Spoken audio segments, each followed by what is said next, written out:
assessment off-site in your neighborhood, in your yards, it will be EPA. These will be my folks on the ground sampling 1,283 properties in this community. But some people in this audience wanted more. For example, the boundaries of the areas that are actually being studied were called into question.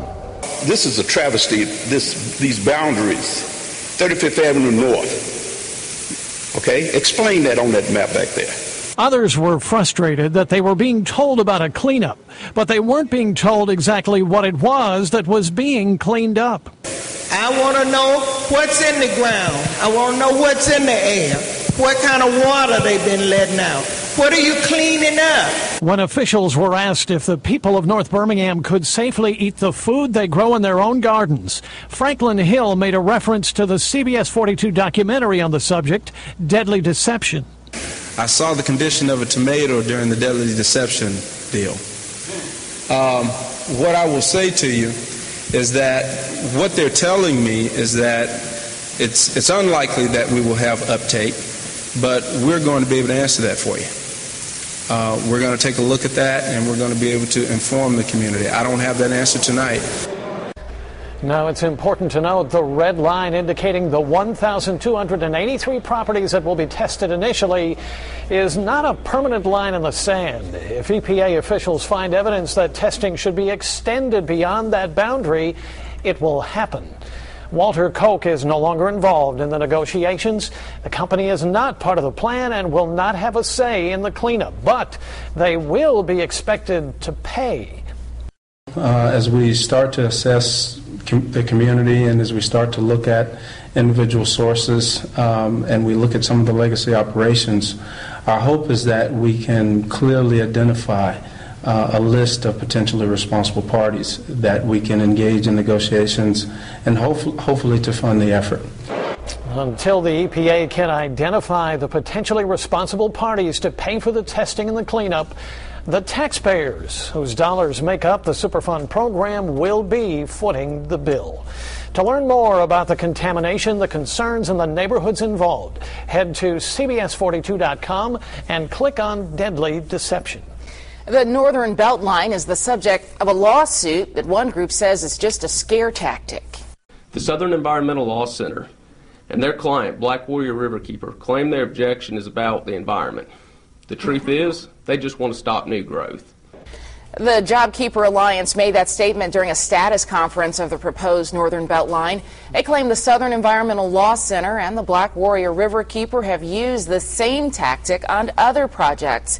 Nelson Brook, the Black Warrior Riverkeeper, says his group and the SELC are not against development.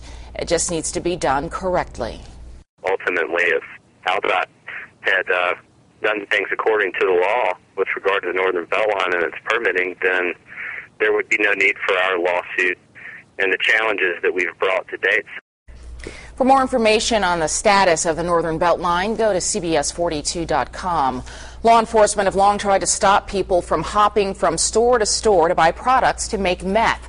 Well, now they're raising awareness about this activity, which they call smurfing.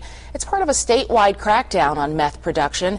They're letting people know they face felony charges for going to several pharmacies to buy small amounts of pseudoephedrine to use for meth. If caught, you could go to jail. A woman is suing the Shelby County Jail and others for the death of her mother.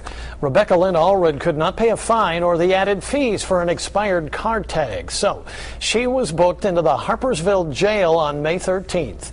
Allred reportedly tried to see the jail nurse on several occasions but was turned away. She died May 18th of liver failure. The suit names the jail, Shelby County Sheriff Chris Curry, the town of Harpersville, and the mayor, among others, as defendants. Well, late this afternoon, we did speak with Sheriff Chris Curry. He says he can't comment on pending litigation and referred other calls to the county attorney.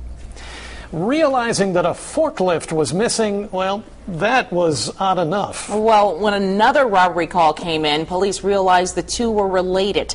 The forklift was apparently used by thieves to steal an ATM. The forklift disappeared from an Alexandria business.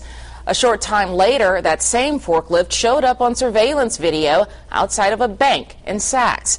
A forklift was left behind at the bank, along with $3,000 in damage. Police believe the suspects actually drove the forklift from Alexandria to Sachs and that someone must have seen it.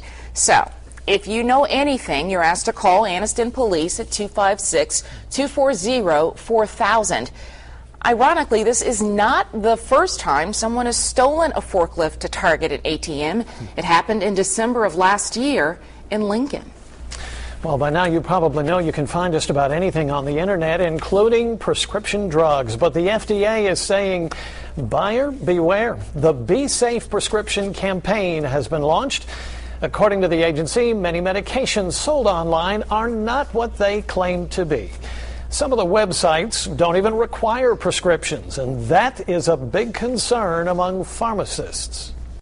If the pharmacy is not requiring a prescription, that means that there's no physician overseeing to make sure that the medication is correct, that it even treats the disease state that you think it does. If you want more information on how to find a reputable online pharmacy, just visit our website, cbs42.com. A young girl in Hayden has already done more in her 8 years than most people do in a lifetime. It started when she donated bone marrow to her younger sister and saved her life. CBS 42's Mike McClanahan explains that is just the beginning of this story. The Colungian family is starting a new chapter. When Delilah was just 5 years old, her baby sister Lily was battling a potentially fatal disease called osteoporosis. Lily needed a bone marrow transplant. Finding a match can be very difficult. Luckily for Lily, big sis Delilah was the perfect match. And that brings us to Delilah's second accomplishment and the name of her book. When they told me that I was the match for Lily's bone marrow, that's what I mean when I say the perfect match. The disease cost Lily Bell her eyesight, but not her life. And that's thanks in major part to her sister Delilah. Today, Lily is an energetic 4-year-old. And Sunday night, Delilah got some really good news. Her book has actually been published, meaning that before the age of 10, she's accomplished something a lot of grown-ups never get around to trying to do. It tells of the family's challenges and their triumphs. The book was a labor of love for Delilah and her mom. As a mom, it was a struggle for me to help her and at times frustrating. But her determination was so powerful that how do you say no? And for her to use the enormous gift that she gave her sister as a tool to reach other people, it just means so much. We were, in tears last night together when I told her. It was so exciting. Delilah also wanted to share Lily's story. She loves her sister. More than you can imagine.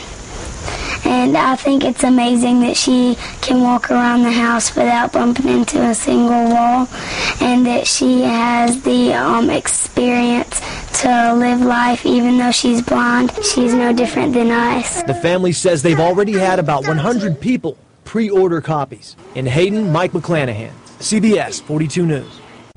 Now that's love. Proceeds from the sale of the book will go to benefit a bone marrow foundation and a family charity for children who are blind. You can go to cbs42.com to learn more information. Just click on links. Well, September 13th is the day one man will never forget. And tonight he thanked the people responsible for his second chance. Danny Shivers is alive today because 2 Hoover employees knew what to do in an emergency. Hoover Public Works employees Kim Marlin and Daniel Todd saw Shivers collapse while walking around Star Lake. They started giving him first aid, and without them, Shivers says he wouldn't be here. He'd be in a cemetery. Because I don't know if, I know the paramedics got there in less than 4 minutes. I think it was like 3.5 minutes. But chances are that might have been too late. So I owe my life to those 2. Todd and Marlin credit a recent CPR class sponsored by the city with giving them the knowledge they needed and the ability to save Shivers' life. Rain is moving out and temperatures are beginning to fall, not only in West Alabama, but now across most of our area. Much more on our forecast and the changes for this weekend. You got to hear about this. That's after the break. The comics every morning, pickles especially, Most of the other news you can read digitally. Making room for technology isn't without its growing pains. And #1 Alabama is dealing with some pain. Jim Dunaway gives you a reaction from Nick Saban about losing 2 players for the rest of the season. And if you're looking for a job, then we have just the information that could put you back to work. Stay with us.